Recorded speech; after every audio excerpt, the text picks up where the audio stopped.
Here we are. Last game, folks. Couldn't have called it better. The college football championship game. First off, I had so many mixed feelings yesterday, but I really genuinely want to say congratulations to the Michigan Wolverines. They had a lot of turmoil. Some could say brought upon themselves. And I'm not the biggest fan of Jim Harbaugh, and we'll talk about a little bit more about. I gotta admit, I like him a little bit on some of the statements he's been making lately. But the thing, as an Ohio State fan, that allowed me to say that without regurgitating what I ate, is I think about the guys. The guys in the field. The guys who came back specifically. Now, all the guys on the field, I mean, when you the man in the arena, as I think FDR said, we said this before, like, I could never be a quarterback. No. I think I could be a coach though. Yeah. I think I could be a coach, but I could never be a football player, right? It's just not in me to be a football player. It never has been. But you think about the guys, J.J. McCarthy, Blake Corum, Loveland, I know, the kicker, what's his name, McDuffie. They all came back because they feel like they had unfinished business. Michigan's been to the college playoffs before this. This is the third time they got to the playoffs. Yep. And the last 2 years, they got beat before the championship. Right. They got beat in the bowl. And so for them to come back and have to deal with the season they had this year, controversy, I just think about the players, and that's how I can say congratulations. Like, they really worked hard, and then not that everybody didn't work hard, but you know what I mean, just for them to stick to it, stay in it, and they came back and they got what they wanted. So I'm truly happy for the players. Yes. Same. They hung in there. They stuck it out. They had a lot of controversy going on.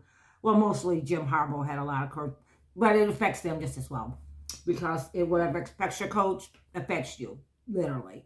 So, but they played through it. They got to where they were at, and hard work and perseverance. Because I wanted Washington to win. Of course. And you always talk about team of destiny. Yeah, my late brother Mike coined that phrase. Shout out Uncle Mike, man. Team of destiny. And we had a conversation before the game. Which team is the team of destiny? And I think I can honestly say, I think both of these teams were a team of destiny. Right. Michigan holds the title now because they won. But I think you take what Michael Penix has been through, and you think about, he had the knee surgeries at Indiana, comes to Washington. He had an outstanding year this year, runner-up to the Heisman Trophy, passing numbers, passing game, unbelievable. This is the last year for the Pac-12 as we know it, and that's been a little bit far removed from your actual coach having an issue, but that's been a whole thing. And I really wanted them to win, but I'm not mad that Michigan won. So, with that, the game was one for the ages, because you know what, Michael Penix came out there and he played. I mean, against a big, tough, and as Kelly always say, number one defense, Michigan. Okay, so that was the question. What was going to be the difference maker? And we said it, and we said, listen, do not count Washington out. Do not count Michael Penix's arm out. Right. He's going to be able to throw. He can throw a ball. Michael Penix is a better quarterback than J.J. McCarthy. I think the numbers would back me up on that. I think the overall numbers would back me up on that. Comparing his career at Washington to J.J. McCarthy's obviously only career at Michigan. But the thing that was going to be the uphill battle for Washington Michigan has the number one defense in the land. And me and you are defense girlies, would you say? Defense all day long. I love a snazzy offense, but I am a defense girly. We know the Pac-12 is nothing is made up of offense. There's nothing but offense. And you know how I feel about the Big Ten. The Big Ten is the Big Ten is the Big Ten. I think Big Ten is tough football. I don't care. Don't tell me nothing about SEC. Don't tell me nothing about Pac-12. I know how many ranked teams were ranked teams, but Big Ten is tough football to me. And you know how I know? Yep. Guess who the top 3 defenses are in the country? Well, Michigan, Penn State, Ohio State. Well, when he first started off, it was all Penn Big State. Ten. Well, the top 3, it's been them. It's all been them 3. It's been them moving around back and forth. So but still Big Ten. Big Ten defense, to be specific. Mm-hmm. To be specific. And so we knew that was going to be an uphill battle. And I know it edged them out. And the game was a good game. And we've seen worse, TCU. It wasn't as close as I would have liked it, but I was nervous. Right? Yeah. First quarter, the closest thing, and then another thing we said was, well, Pac-12 don't play the Big Ten. What's the closest? Even if you talk SEC and you talk, well, if Georgia would have been here, well, Georgia got good defense, they got a full, complete team. Right. You think about Bama. Bama, Bama, they gonna bring the defense because they homegrown, just like Big Ten is homegrown, right? Right. To me, showed it against Michigan. The closest thing and I think when I say closest thing to Michigan, I mean the toughest team Washington had to play was Oregon. Right. And I think Oregon is a tough team. But Oregon's defense, at least they finished at 22. That's not a number 1 defense. I know. And okay. But it's I'm driving it to the ground. I know, but it's still off there. Listen, because you know what, and this is not to slouch Michigan's offense, which we'll talk about, but I just think the to have the number 1 defense and to go against that is just going to be tough. I don't care if your run game is going to be non-existent, which is not Washington's MO, and then also the pressure on Penix. Now, I will say this, and I don't know if I should start here. Let's go down the line. The back-to-back offside penalties. Yeah, for Washington. Whenever they kind of drive going, it looks like they would just shoot themselves in the foot. They got it going, and we was doing it, was fighting, bam, boom, another penalty, boom, another penalty. And it was rough enough trying to play against Michigan without playing against the referees, too. Okay, thank you. I was going to say, who's shooting who in the foot here? The ACC officiating team was absolute trash. Absolute trash. And I know I talk about the officiants, and then guess what? I can be an officiant. Well, that I can do. Absolute trash. When the announcer says that's the second holding foul that they didn't call. That's the announcers, and they're up in the booth. And well, they got it in front of them. Now, if you and I, college fans, are watching this ball game and we can see it, they're right there on the field. Why didn't they see it? I just don't understand. There's like 6 of them. It made no sense. Hey, listen, I'm all about a little tough football. So if you're playing it close, you get away. This man is like this. The whole kid, they slow-mo. Slow-mo. What are y'all doing? And don't tell me, and I'm not saying Michigan would have won. The game wasn't close enough for me to be like, that made it. No, that didn't make no difference. Would you let me dog out the officiants for a second? Okay? Yeah, I'll give you a turn to trash them. Give me a second. So it wasn't close enough. I still think Michigan would have won. But there was one big one where J.J. McCarthy threw it to Corey Loveland, and he caught the ball, and there was a very clear holding. And that was a third down that was converted. And that one could have made a difference. Okay, it would have ended up, I think, being maybe 27-13, right? But I cannot stand terrible officiating. And once, okay, you get away with it or make it a back and forth, it was one-sided and it was awful. The one time they did call holding, they also called pass interference on a doomsday for Washington, and then they canceled each other. Thanks for nothing. I can't stand it. You cannot beat a number 1 defense like Michigan and officiants. I say it all the time. Yeah. I think it's awful. I do think that the officiant changed the outcome of the Bama Michigan game. But that was long gone last week. We won't talk about that anymore. These goddamn centers. Wow. What was that? You know what? What was that one play? The 2 offsides was because the center moved the twice and back to back. Back to back. And Kelly's talked about centers. I have never noticed the center. I just think you hike the ball, give me the ball, I'll run. I started noticing it in the Alabama-Michigan game, where the center did not clearly get the ball to Jalen Miller in a clean several times. I went, what? Well, we found out after that he is the reason the last play of overtime was busted because we were like, why would Nick Saban call a quarterback run and he didn't have a hole? What was the O-line doing? And it was like, no, he wasn't supposed to do that. The ball dropped and you had to scoop it up, and that's why he got stuck in the traffic. And now we know why these centers are so important. I mean, I went, whoa, you got to be careful of everybody, because it's not just kickers, it's not just quarterbacks, and we've talked about this before. You've got to have that overall picture. Yeah.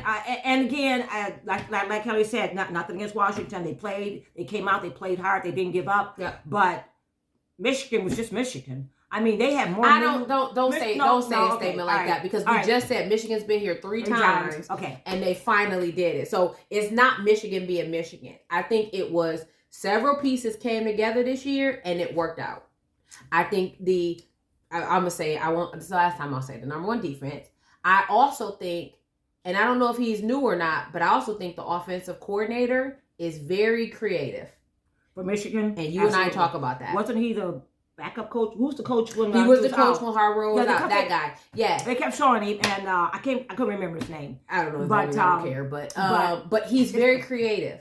They got creative. There were plays that I could think of. What are they doing? Well, you know what I thought? It was like I thought he wasn't. I thought he wasn't. No, I think he's been creative, so he didn't have to get creative in this game. I think Michigan's. Even though I think the defense kind of didn't respond a few times. And then, fortunately for them, Penix was off the mark. Yes. And they didn't hit, you know what I mean? So they got lucky. Right. But I think he was overthinking, personally. And then I think you see the one play where he had to point out the pass interference and throw the ball. He was trying to officiate. You got to be the quarterback, Penix. I'm sorry. I know you want to, but like, they gonna like.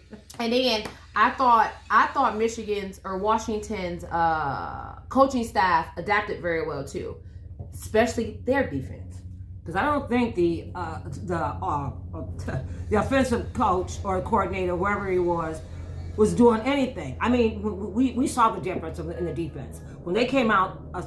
We saw a little bit in the end of the second quarter. Then when they came out third quarter, and they said, now this game has become a grind. I mean, they were just slugging it out. Offense, now they don't have to get too, off the wall. But my God, show me something. He threw 2 back-to-back same plays. You got 3rd and 15. Don't throw it 3rd and 5. Throw that ball. You mean don't run it? Don't run it. Whatever he did. Even the throwing, it was 3rd and 15. And he threw 10 yards. Come on. Yeah. Give Michael Penix a chance. Give him something to. Here's my question. 0 third downs. Here's my question. Washington offensive coordinator, put the hat on. You the Washington. Okay, you're going up against the number one defense in the land. Mention it again. I'm sorry, y'all. I'm sorry. I mean, when you're number one, you gotta. I mean, and y'all know I'm an Ohio State fan. This is not like fun for me. This is not fun for me. But facts is facts. I can't be a hater. You want against the number one defense. I know. I mean, you know what you do? You get a new page in that freaking playbook. Thank you very much. You get crazy. Thank you. Selection Sunday was a month ago. Yeah. You knew you was going to have to play Bama, Texas, or you knew you was going to play Texas. Let me go back. Then you knew you had to play Bama or Michigan. To me, you got a 2-for-1 with Bama and Texas because Texas is going to the SEC. Right. So you assume or you kind of know it's the same style of football. Gotcha. Now, Michigan was the wild card because they were not, you know what I mean? It's Big Ten. You have to kind of figure it out. I get that. But you sit there and you, like you said, you want to, it's 3rd and 18. You want to throw it 5 yards. And here's my other thing. This is what and this is, I'm a blame culture. They definitely got out coached. Out coached for real. If you on the offensive if you are listen, what do we got? We got Michael Penix. He is a passing quarterback. Right. I mean, even with the loss, Penix had over 255 passing yards. My God, right? Right. I got. Guess what? Our running game is going to be limited. So running plays, I'm going to be real limited because they big. They're going to wrap y'all up. Right? Exactly. But guess what? We can throw. And I think my chances, my running back against this 300-pound, no. But my wide receiver outrunning what do you call them? Defensive end, D-back or something? Safeties, whatever you want to call them. Him outrunning him, I feel like that's a better one-on-one matchup. Right. So guess what, wide receivers? That's all I'm practicing. Get ready. Go to the end zone. And Michael Penix has 3 seconds. So he gonna throw it as far. He gonna throw it to the end zone. Are you gonna be there? Are you gonna be? Are you gonna be there? Because he can do it. And we talked about that last night when they were throwing. There was a lot of drop passes. I gave him a pass. There was some that was a little high, some that was a little too low. And Kelly said it touched his hands. It touched his hand. Well, that was true. But some of them he was overthinking. Like the one with Odunze. Yeah, he drops. And I think the one with Odunze, he thought Odunze was going to be on the numbers. And he was overthinking it, which that happens to all of us. That's fine, too. Right. But don't happen to me. Girl, I'm sorry. Girl, please. Great game. Let me talk about what else pisses me off, because you just said something. You talked about Michael Penix and some of the bad passes and some of the bad catches and things like that. And we talked about how we knew and he gets the ball out fast. So this wasn't kind of new for him. Maybe he had to shave off a half a second, but we already knew he was a quick passer. That's why he hasn't been sacked as much. I think they only sacked him once yesterday versus I think they got Milrow 5 times in the first half, right? That was horrible. But not that he didn't take any hits. He took the hits. But a sack is when you got the ball, right? He took some hits, right? And we seen the ankle, and he walked off Winston in pain. Right. But let's talk about the adjectives these people use, and it pisses me off, right? I just read a headline today, and I know it's supposed to grab you to read the article, but and I think they asked the question, but was Michael Penix exposed against Michigan? Oh, okay. No. Okay. Was the O-line exposed? Was the offensive coordinator exposed? Right? Penix had 2 interceptions yesterday. Yes, he did. I feel like one he was definitely going down. The other one, he was under pressure, right? And we always talk about, are you supposed to throw the ball? Don't throw the ball. I think it was 3rd down. Whatever. He thought he could zip it fine, right? I'm not gonna give him. I'll give him credit for one, not the other. But why did he have to hurry up and throw the ball? Why was he going down? Right. Offensive coordinator, man, you gotta have some tricks up your sleeve when you come here. Man, I would have been doing razzle dazzle. So the question should be: was Washington's offense exposed? Against a Big Ten defense or against Michigan? Right. The other thing, last night one of the announcers said, "Oh, this was like in the third quarter too. Oh, McCarthy having a quiet night. What do you mean he's having a quiet night? He just had 2 big run plays where he got the team the first down twice. What do you mean he's having a quiet night? They're winning. What do you mean he's having a quiet? Because he's not passing today? Because guess what? That's not what I need today. They had bajillion rushing yards, and guess what? They were winning with a bajillion rushing yards. He didn't need to throw. Yeah, no, don't get. I'm with y'all too. Like, I want to see if he can throw, and that's their prerogative. But you got to do his works. You got to do Blake Corum, and you got to. The run game works. What I need to throw for? I wouldn't even say. I thought they did really good with Blake Corum, especially in the beginning. I think they got tired towards the end. Edwards was a surprise. Edwards was a surprise. I didn't know him. I don't know who is this guy. I know Loveland. I know Corum. I know Roman Wilson. I don't know him. He just came out of nowhere and showed up at the right time twice. And of course, that was again the offense. I mean, that was a hole I could drive a Mack truck through. 2 holes. And I went twice. 2 holes. And I would agree with Kelly when she said, "You got film just like I got film. Yep. I got film. I can study Washington all day long. Yep. How many weeks did you have to prepare? Like Yep. she said. Okay, you had 3 or 4 weeks to prepare. Okay. Yep. Look at that film. Study that film. Tell your offense, this is what y'all got to do. These are the people y'all got to kill. Sometimes the one play, and I believe you've seen it, where they start pointing to each other. They didn't know which way they were going. I went, why are y'all confused? Y'all need to know this is, okay, I can see the play they're going to run. We're going to be ready for it. He's pointing this way. He's pointing this way. And Well, and you also, like, you kind of, that's okay. Well, But if it works, A, you're it works. right, and B, you kind of like them communicating, but I feel like it was a lot of it. I think there was too much of it. Yeah, against a team where you should have known and you should have been. They were ready. Every play they were ready. I saw J.J. McCarthy call. Well, I don't agree with that. I don't agree. Well, no. I don't agree. I don't agree with that. I agree because you're not gonna be ready for every play. Not every play, but I think you. It's all about how you adjust to it, and that's well, they did adjust. That's what you always say. That's what they did. Who's adjust. more adaptable? Right, they did adjust. Who's more adaptable? That defense right? came back in the third and when quarter. and guess what? It's always what did we say last night? It's those little things. You get that little opening, you take it. You get that little sliver of a mistake, you maximize on every mistake that the other team makes. It's a little thing, just like you Yes. said. And Yes, I was every like, time. yep. You know what? Sometimes you think, oh, we're not doing well, but just tackle your man. Just the one tackle. The missed tackles, the missed tackles one, but the one tackle where. I mean, this guy had to be like 300-something pounds chasing J.J. McCarthy, who was taking off. You know, he just did. He was not going to catch him, that was for sure. But he just did one last dive. And that dive, he grabbed his ankle just a bit, just enough. He stumbled, and J.J. McCarthy fell. Yep. Little things like that. Shoestring tackle. You know I love a shoestring tackle. And that was huge, though, because he didn't get first down. His foot hit his other foot. He stumbled and fell. He got just that heel. Never give up on the play. Right. I love that. Yeah. And I kept thinking to tell Tully, if they had came out and started to play in the first quarter the way they played in the third, because the announcer said, I mean, this is grinded out football. They stepped up. The first quarter was shaky for Washington, but third quarter was great. Yeah. Third quarter, and I think, like they say, like she said, the fourth quarter kind of they started getting tired, started getting a little away from them, but.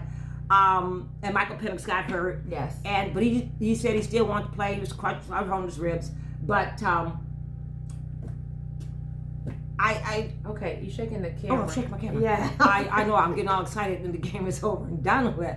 But now that you look back on it, you see some of the things coulda, shoulda, woulda. Yes. But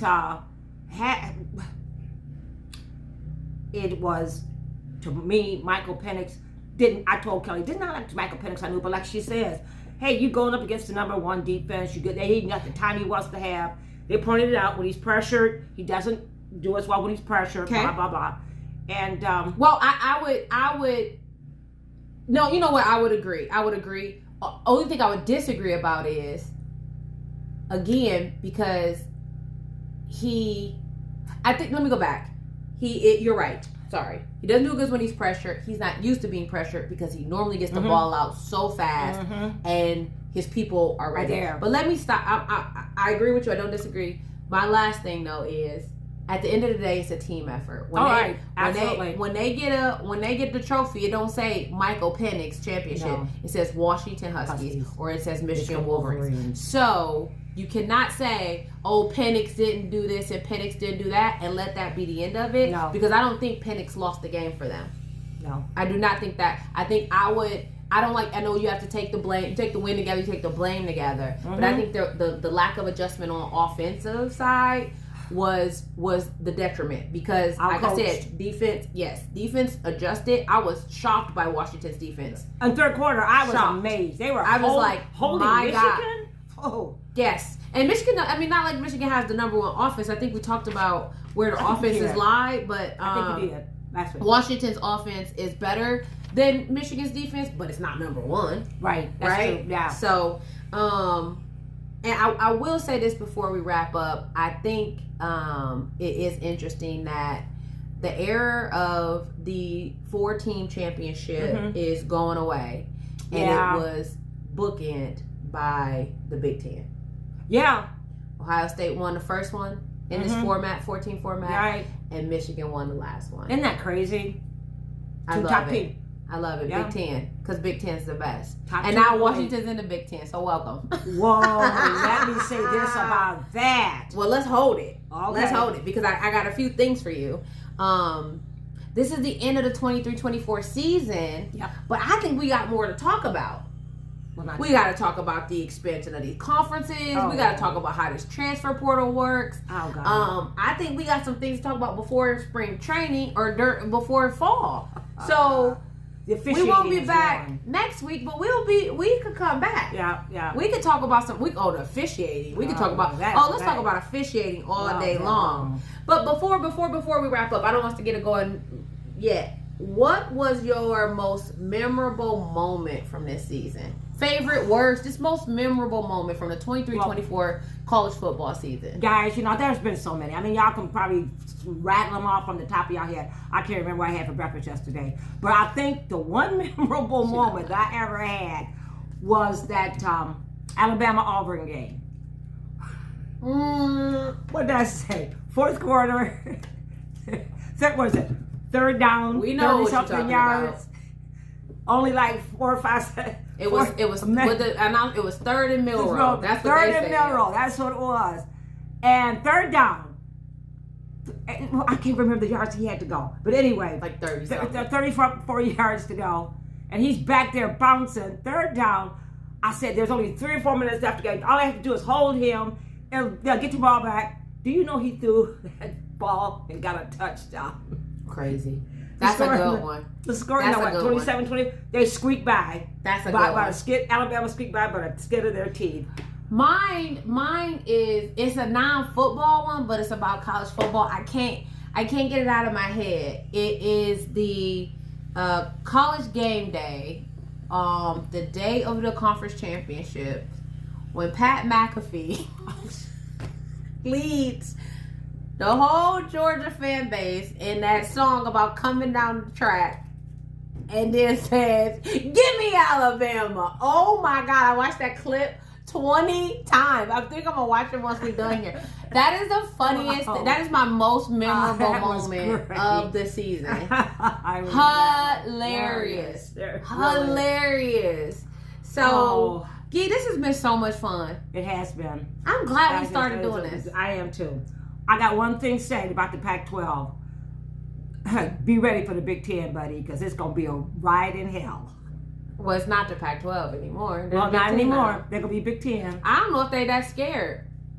Well, be brave if you want to. Hey, they say Washington. You got Michigan. You got Ohio State. Listen, Washington is setting up to be a program that's going to be mentioned again, and Oregon's always been in the Oregon, of course. They've always been in the mix of things. Of course. USC, we see Miller time.